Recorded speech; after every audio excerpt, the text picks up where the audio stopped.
তো ওই যে দেখো সকাল থেকে এত গরম পড়েছে যে ভিডিও করার টাইম পাইনি আর এনার্জিও ছিল না।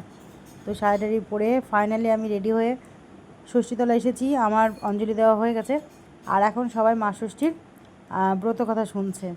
তো ষষ্ঠীতলায় আসার একটা ব্যাপারটা একটা আলাদা লাগে, মানে ছোটোর থেকে এত ইন্টারেস্টিং লাগে এই মুহূর্তটা আমার বলার নেই। তা গল্পটা শুনতে খুব ভালো লাগে। আর এই যে মহারানী দেখছো গরমের মধ্যে সুন্দর সেজে গুজে বসে আছে, আর আমি সাজগোজের কিছুই করতে পারিনি, মানে ইচ্ছাই করেনি আমার।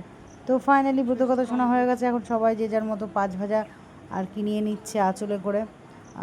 তো আমিও আঁচলে করে নিয়েছি পাঁচ ভাজা। পাঁচ ভাজাই তো হচ্ছে আসল প্রসাদ, তাই না? তো আজকে ষষ্ঠী কেউ নিয়েছি কি না জানি না, কারণ আমি যখন এসেছি তখন অলরেডি অঞ্জলি দেওয়া হয়ে গেছে। আর আমাকে এই ম্যাডাম বলছে যে পিসি তুমি ফোনে ভিডিও করছো কেন তখন থেকে? তা আমি বললাম তুই তো আমাকে বললি ভাইরাল হতে হবে, তো সেই জন্য ভিডিও করছি। আর তারপরে শোনো, আমার মাথাটাকে নিচু করিয়ে মাথার উপরে পাতা দিয়ে দিল। বদমাইশির একটা লিমিট থাকে আর কি, যা হয়।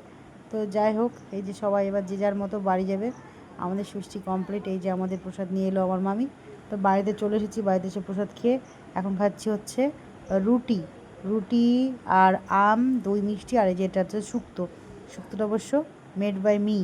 আর শুক্তোটা খুবই সুন্দর হয়েছিল, খেতে অসাধারণ হয়েছিল। তো এই হচ্ছে ব্যাপার। এই যে ফুগলা আমার খাচ্ছে এখানটায়। ফুগলার মানে আম খেতে এত ভালো লাগে কি বলবো, একদম মাখা লাডলি। তো এই হচ্ছে ব্যাপার। তো ষষ্ঠীটা আজকে এরকমভাবে কাটালাম। তো ভেবেছিলাম একটু রিলস করবো, কিন্তু আর টাইম পাইনি গরমের জন্য। তো চলো টাটা।